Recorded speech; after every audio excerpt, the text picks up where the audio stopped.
magandang araw. Andito kami ngayon sa Tagaytay. Kararating lang namin ng around mga 4 o'clock. 3 oras yung biyahe mula Manila. Galing kami ng Taft Avenue. Tapos medyo traffic na bandang Cavite tsaka Tagaytay. Tapos mga 4 o'clock, around 4 o'clock, dumating na kami dito. Dito kami magstay sa SMDC Tower 4. Nakaraan kasi parang summer nasa Tower 2 kami. Pakita ko na sa inyo, ayan yung mga buildings ng SMDC. Yan. Meron yata silang 4 towers or 5 towers. Yan. Ewan ko kung anong tower to. Parang Tower 1. Tapos itong tower namin, Tower 2. Tapos ayan, parang Tower 4 ito eh. And kasi dati sa kabilang side, ayan na yung sakayan ng mga jeep. Medyo traffic siya ngayon. Lalakad muna kami, hanap kami ng merienda. Kasi merienda time namin. Yan, ang ganda po talaga ng Tagaytay. Yan, mga pine trees, tapos malamig na ngayon dahil December. Explore natin yung Tagaytay. Yan, lalakad kami kasi maghahanap kami ng makakainan. Magandang alternative to Tagaytay pag hindi kayo makakapunta ng Baguio. Kasi yung weather niya malamig din. So, ang daming nakapark dito. Ibig sabihin talagang ang daming nasa Tagaytay. Ngayong panahon na to kasi nga wala siyang pasok. Christmas break ng karamihan. Yan, daming tao dito. Kahit sa SMDC, ang daming nakapo. Karamihan na nga lang, nakakuha kami ng 2 kwarto doon para sa isang overnight stay namin. Ito, parkingan ng mga motor dito. Yan, traffic po ngayon dito sa Tagaytay. Dito kami ngayon sa Tagaytay. Kakain kami sa dinami-dami na makakainan sa McDonald's kami kakain. Ito po yung McDonald's. Sige, pasok na kayo. Sige, pasok na.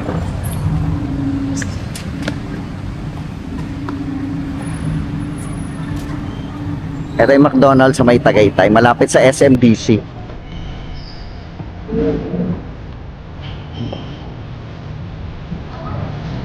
Actually, maganda yung lugar na to.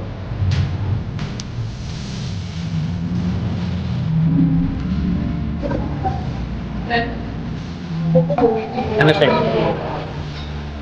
Meron tayo. Naman na dati, favorite ko Andito kami ngayon sa labas ng SMDC Towers. Sa may tabi ng kalye. Pakita ko lang sa inyo kung gaano kaganda yung labas nitong Tagaytay.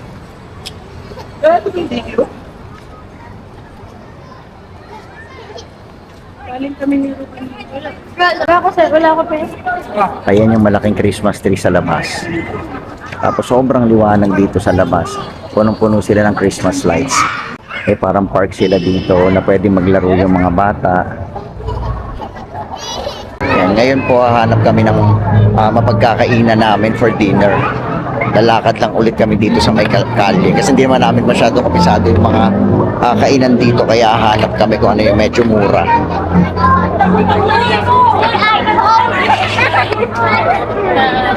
Ayan po kitang-kita yung fog. Very foggy po ngayon dito sa may Tagaytay.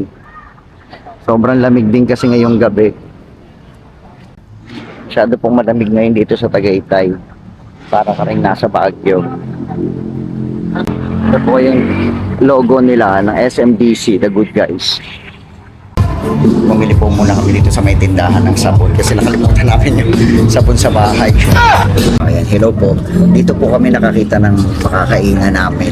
Ang pangalan ng kakainan namin ay Ethos Restaurant. Ayan, pakita ko po. Ayan, Ethos Restaurant. Tapos yung mga pwede nyong orderin dito, bali pares. Magkano ba yung pares niya? Pares 130. Good for 1 person lang. Tapos pancit 385. Dinuguan 255. Good for 2 to 3 persons na. Kami naman ang in-order namin tapsilog. Ako in-order ko tapsilog 195. Meron din silang dangsilog 175 din, bangsilog 175. Tapos yung tosilog nila 175. Good for 1 person lagi ito ha. Tapos yung long silog nila at saka hot silog 175 din. Ayan, meron din silang San Miguel Lights. At saka mga juice, lemonade. Yan, tapos mga iced tea. May garlic rice din sila, tsaka plain rice. Ang plain rice nila mura lang din. 35 pesos. Ang garlic rice nila 40 pesos.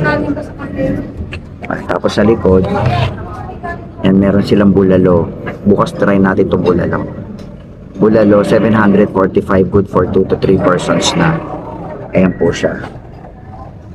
Tapos may kare-kare sila, 475. Yung liempo nila, good for 2 to 3 persons, 425 na. Crispy pata, 685. Boneless bangus, 575. Open na rin kayo dito pag lunchtime, ano?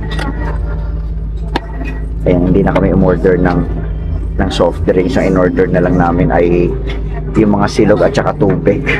Para talagang tipid. Naunang dumating yung tubig namin. Tapos ang maganda dito, nasa kubo kami. Ayan, no? Oh, nasa loob kami ng kubo. Ayan, bali sa pinakalabas po, ang pinakakatapat nitong Ethos Restaurant ay yung ayan, Starbucks na Hiraya. Yung sikat na Starbucks na Hiraya. Bali dito kami kakain tonight. And for dinner namin. Nadaanan lang namin to kasi naghahanap kami ng mura kanina. Ayan, medyo maganda naman yung ano niya, labas niya. May konting parking dito sa labas. Ayan, may konting parking dito sa labas. Kaya kung may kotse kayo, pwede mag-park dito. Yan yung signboard nila na Ethos Restaurant.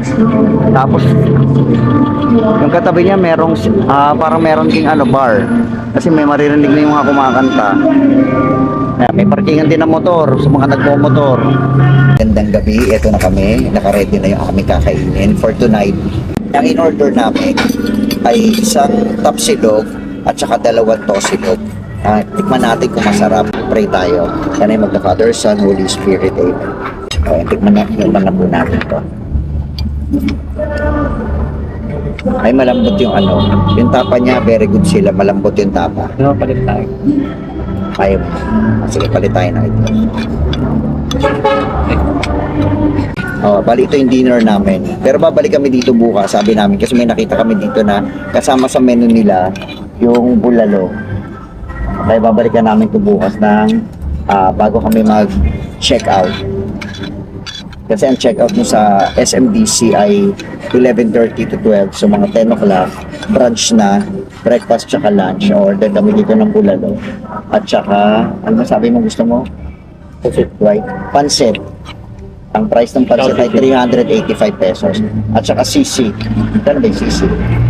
Asan yung sisig dito? Okay. Ang sisig naman ay 450. Good for 2 to 3 persons din.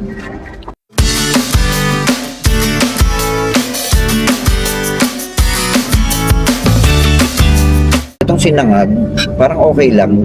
Hindi naman siya ganun ka... Kasi iba yung parang hinahanap ko na sinangag. Parang ordinarong sinangag lang to. Yung parang yung sinangag na mabibili mo sa mga karinderya din at saka sa mga gilid-gilid. Yan, sa mga kalye-kalye. Tsaka yung mga pang-umagang tindahan na nagtitinda ng mga pang-almusal. Yung tapan nila, okay lang. Hindi ko masasabi na sa panlasa ko, kasi may mga tapa pa ako natikman na mas masarap pa dito, pero okay lang naman siya. O yan, natapos na po kami ng aming dinner. Tapos masasabi ko naman na masarap naman yung mga silog-silog nila dito. Pero kung hindi naman kayo mapili, okay na dito kumain. Pero kung naghahanap talaga kayo ng masarap, ay marami dyan na makakainan ng masarap. Na mas masarap pa siguro sa mga silog-silog dito sa Ethos. Pero kung gusto nyo lang talaga yung affordable, budget friendly, ay tapos hindi naman kayo masyadong nagmimilig sa lasa, hindi mataas yung standard mo sa pagkain, pwede na dito yan. Okay, pwede na kayo dito sa Ethos. Bibili lang po namin ng ubi halaya. Bumili ako ng ubi halaya. Saan ba? Ayan, dyan po sa Florantes, Bucopay and Pasalubong. 125 ang presyo niya. Next naman, bibili kami ng shawarma. Gusto ng mga bata ng shawarma. Eto, umakyat kami dito sa may second floor. Dubai Flavors. Tingnan natin kung magkano yung shawarma. So, ayan, pabalik na po kami ngayon ng SMDC. Nakabili na po kami ng 2 shawarma. At saka yung almusal bukas. Yan, bukas ng umaga, dadaan po kami ng Tagaytay Picnic Grove.